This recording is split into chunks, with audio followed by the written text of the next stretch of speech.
اب اس کیفیت کو قرآن یہ کہتا ہے انا انزلناہ فی لیلۃ القدر، اس قرآن کو ہم نے لیلۃ القدر میں نازل کیا ہے۔ لیلۃ القدر، قدر و منزلت والی رات،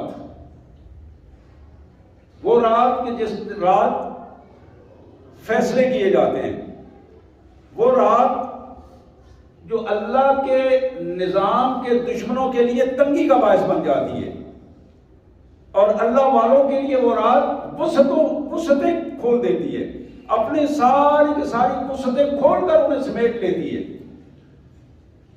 حضرات یہ پہلو اللہ فرماتے ہیں کہ وما ادراک ما لیلۃ القدر، جانتے ہو یہ لیلۃ القدر کیا ہے؟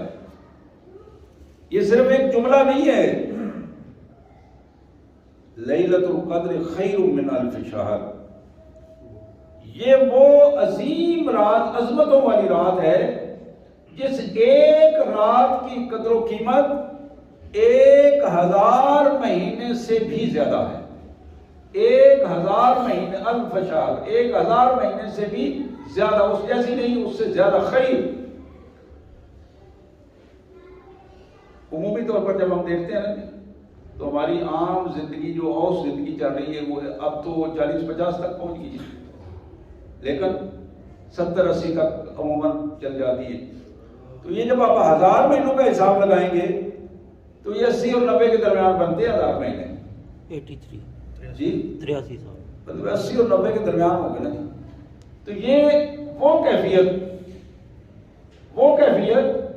کہ ایک انسان اس رات کو اگر اس کی حقیقت کو سمجھ کر اپنے آپ کو لگائے تو یہ ایک رات اس کی زندگی کو تبدیل کرنے کے لیے کافی ہے۔ لیکن اس کے مقابلے میں جب آپ دیکھتے ہیں محمد کریم صلی اللہ علیہ وسلم نے فرمایا